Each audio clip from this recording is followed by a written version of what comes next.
our political commentators now, their mission is to make sense of last week and this week in less than about 3 days, because quite a lot has happened. Gareth Hughes and Tim Hurdle are with us. Great to have you here. Kia ora morena. Thanks for being with us. Gareth is a former Green MP now, works for the Wellbeing Economy Alliance Aotearoa, no longer a member of any political party. Tim was an advisor in previous national governments. He works in strategic communication and advisory and is currently campaign director for Auckland Mayor Wayne Brown. Well, look, the week in the House, over to you how much we want to revisit all the details again. But what are your takeaways from what some have described as the worst week for this Parliament, and the general way things unfolded? Your takeaways. Do you want to go first, Gareth? Yeah, well, something was in the water in Parliament last week. The strange sort of energetic, febrile atmosphere.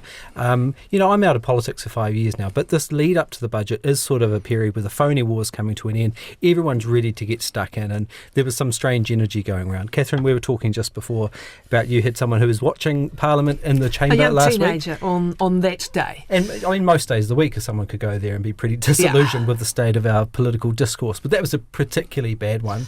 Look, I think no party probably came out of last week particularly well. Peter Dunn described National's worst week in government, particularly the pay equity, which just dominated the week. But you could say that Labour, in a sense, let them off the hook with Jan Tanetti's questions, quoting the document, let's explain why that was such a faux pas, because you had a provocative article. There were a variety of articles written, many of them with an angry pen, and justifiably angry pen, and that one, for better or worse, got waylaid by non-use of one particular swear word. But that was one thing. That could have done its business. The Finance Minister had a right of reply the next day, actually penned a very good right of reply the next day in the same newspaper.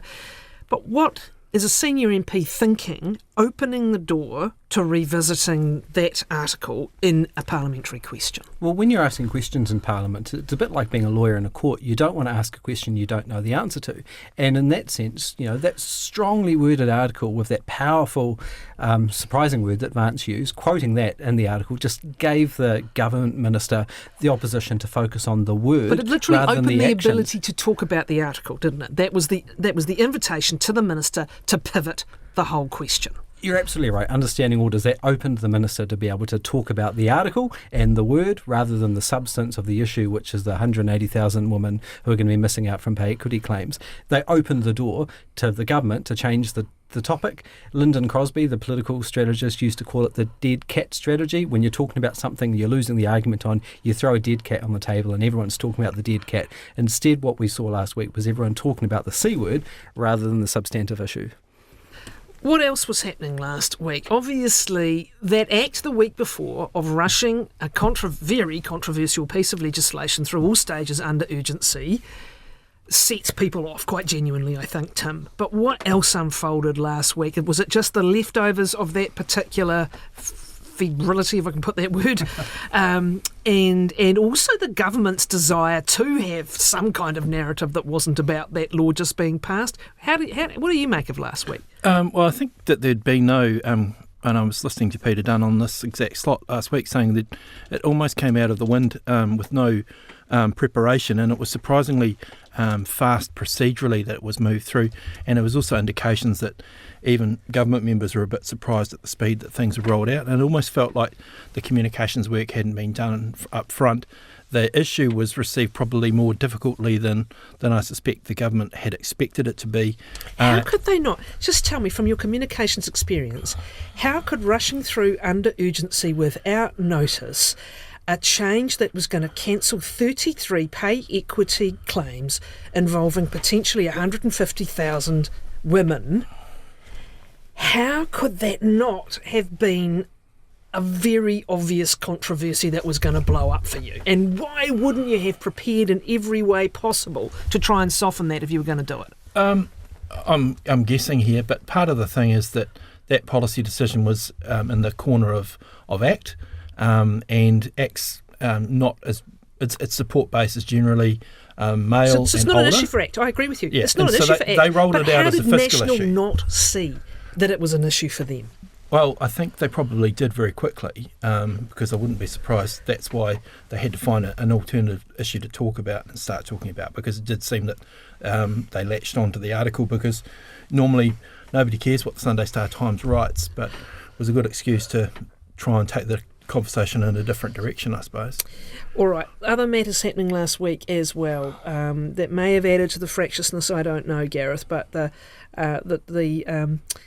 Privileges Committee's ruling on findings on Te Pāti Māori MPs. Again, this is seen as a very strict sanction, 7 times the longest there's ever been before for Sir Robert Muldoon.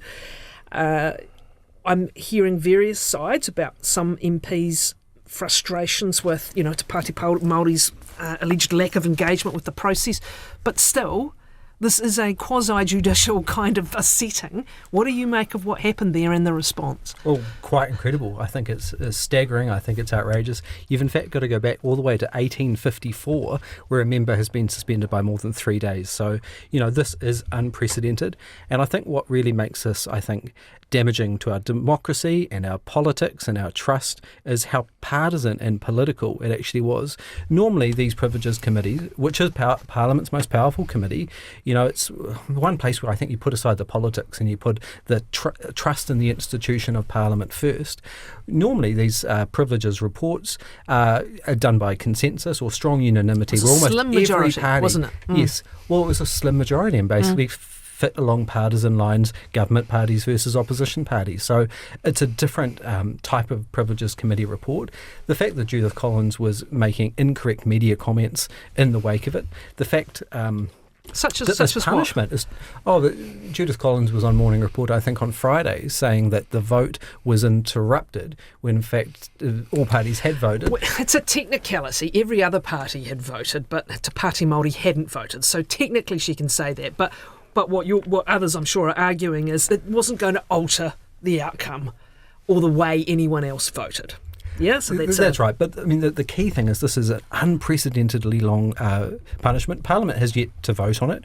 So we now have this bizarre situation where the Speaker, clearly not particularly or concerned with the decision of the draft recommendation, which Parliament's yet to vote on, was basically giving the Parliament instructions how to filibuster the bill, saying how important the issue was, that every MP could have a call on that. So that's a 10-minute speech. Every MP could put an amendment. There's another series of speeches that can go on the back of it. So we could see the business of the House absolutely disrupted this week. Politically, I think, for the government, they've made a mountain out of what could have been a molehill. If there's going to be some sort of compromise that the party leaders can be in the House for the budget, or this filibuster isn't going to go on for potentially days, it could even to Members' Day tomorrow. It just has to get through Tuesday, because Wednesday's a Members' Day, then you're into the budget. So it could take out all of Tuesday. But if they compromise, Judith Collins is going to have to walk back from the very strong comments and this unprecedented recommendation for punishment. How likely is that, Tim Hoodle? Well, it's not Judith Collins' normal style, but these things generally are resolved by some sort of compromise in the background. I think there was a lot of feeling that Te Pāti Māori had breached the tikanga of Parliament and had refused to engage in the process, which I think, if anything, made the problem worse, because it just sort of felt there was the process wasn't advancing and there wasn't a proper discussion about what had happened, and it meant that I guess it's challenged the authority of the committee. The committee feels challenged and it wants to assert its authority, so I guess that's where it's coming from. It's asserted its authority with an incredibly strong sanction, however. And again, back to that point that it is meant to be the calm head, quasi-judicial kind of semi-court considering. On the question of intimidation, for example, which I know was the subject of some of the discussion, we had an example of a select committee of an MP of another party deemed to have been intimidating in behaviour. Wouldn't see a suspension, anything like that. Do you think they overdid the suspension, Tim? No, I think it was a time to put a marker out. A lot of people are talking about tighter control of the Parliament and wanting to see standards restored, and so I guess that's a response to that kind of requirement. But there's a real double standard, right? David Seymour was trying to drive a ute up the steps of Parliament. We see the C word used in the House. There's all sorts of double standards. And, this is so out of whack with the rest of Privilege Committee rulings, as I pointed out, back to 1854.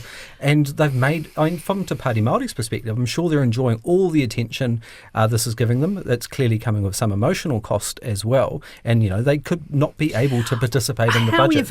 there's 2 points. One is the role of tikanga and the Parliament is changing over time, has changed, and we've seen tolerance from the galleries, for example, of haka or waiata to mark various events. So there's that side of things. And the other side of things is the actual discipline of the House. And we saw another incident last week of Willie Jackson challenging the Speaker in the chair and saying, I'm not sitting down. He got himself together and said, I shouldn't have done that.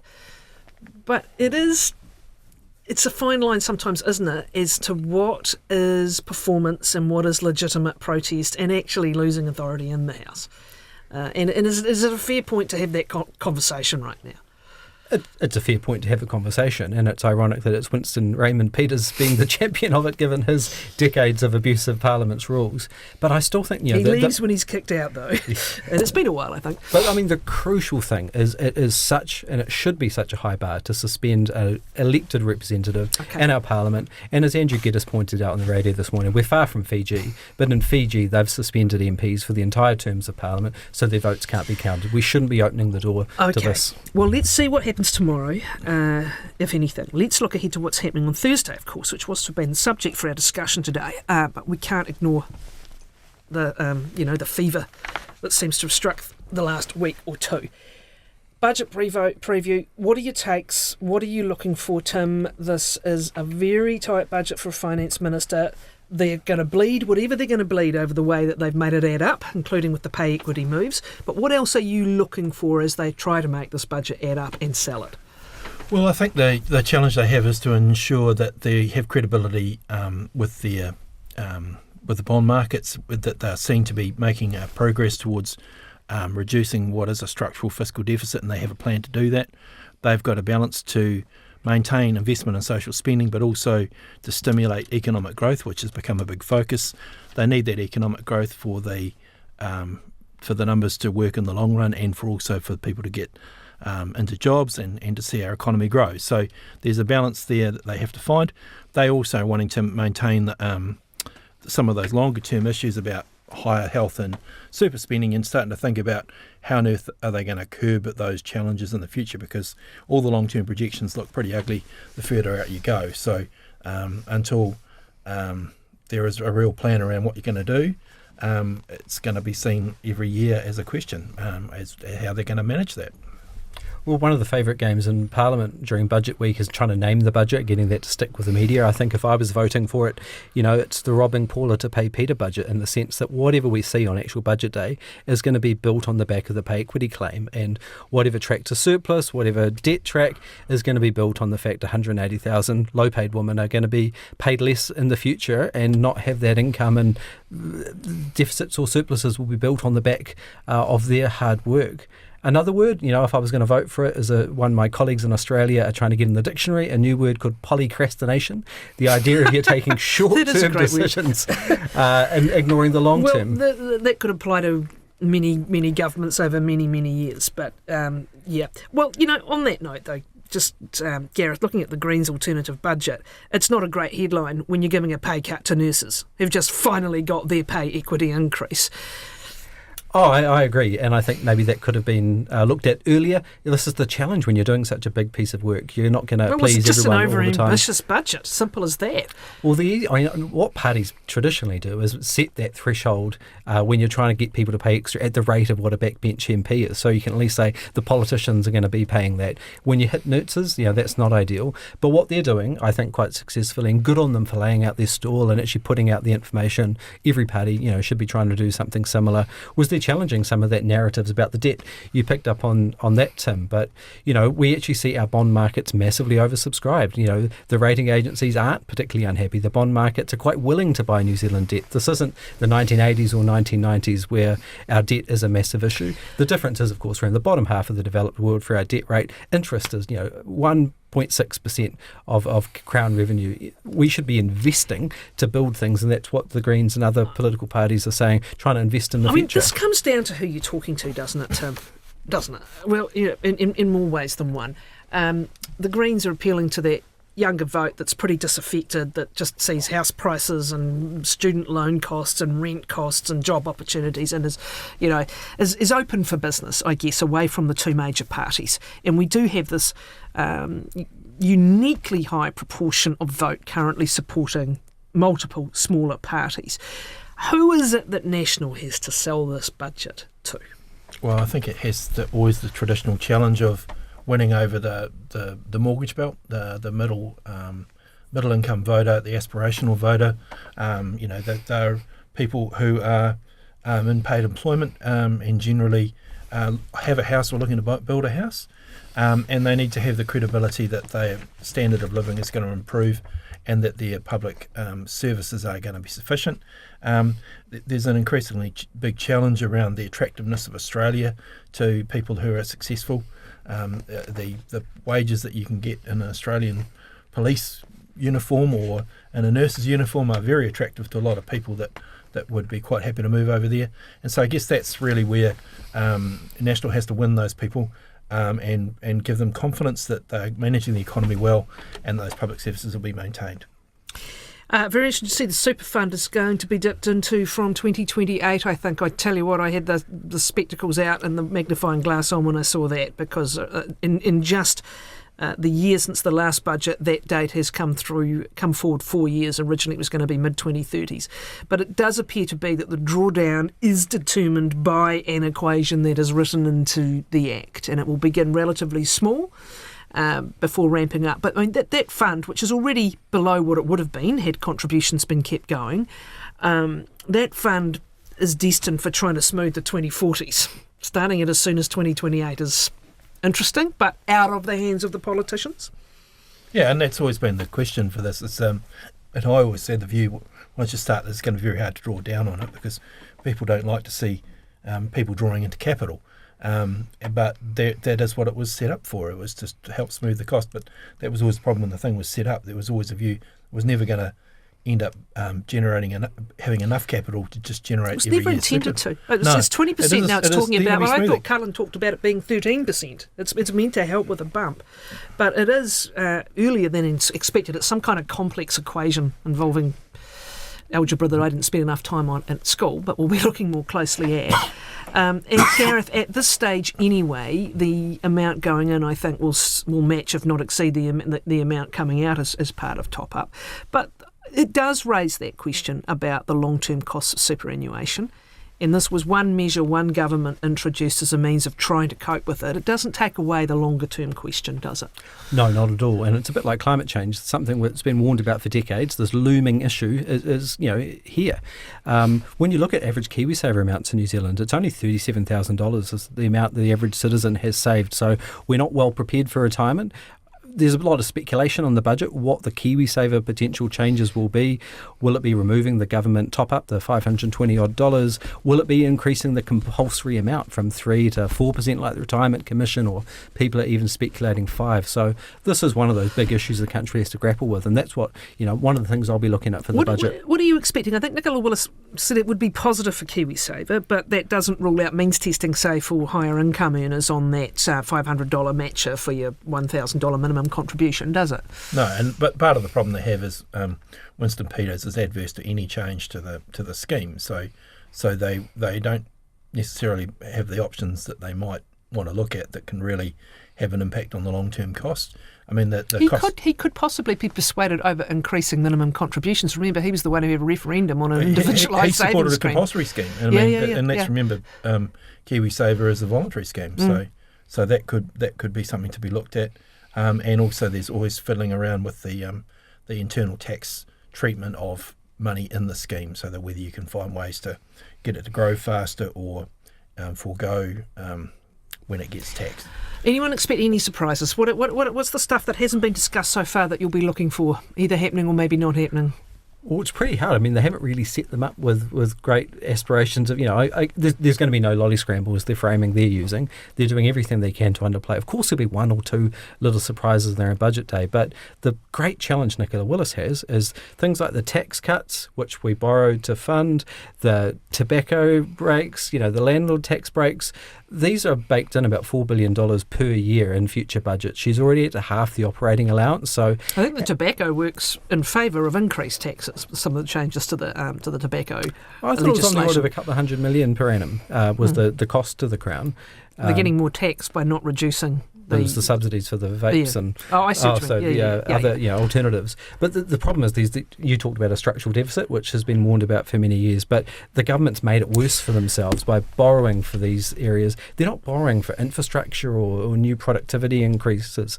So given the lower operating allowance, there's a really tight environment just to keep services where they're at, let alone find a couple of surprises. What areas are you looking for possible surprises? I'm thinking probably some sort of treatment around advanced depreciation, some sort of pressure to try and get some economic growth going. Could they move on company tax or dare not, given what we've just been discussing? That's they may signal in the long run that will be an option. That is increasingly a tool that countries around the world are using to try and keep companies in track. I don't know if there's much room to spend a lot of money, and where they've tended to pre-announce it.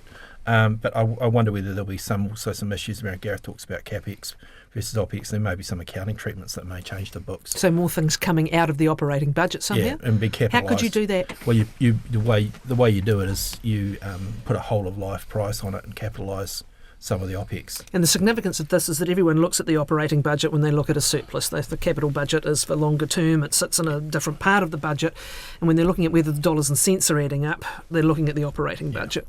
Well, especially when you've got big things like the big commitment around defence, how you are going to, if you realise that those assets are 30-year assets, there is some accounting treatment that can make that look a bit better than, because the 2% of GDP is a measure of CapEx and OpEx. So if you bring it forward, you get to 2% a lot quicker. And what I think is interesting about the 12 billion expenditure slated for defence is to meet those percent of GDP targets. It doesn't all have to be missiles and guns and bullets. It can be things like helicopters or things that improve our resiliency for natural disasters. Which is the way it's been sold in part. Yeah, and so it'd be interesting to see, are we buying more missiles and warships or things that actually improve the resiliency of our country? I think we've been told that. Look, we'll look forward to it. It's going to be quite the week, and appreciate your time, gentlemen, this morning.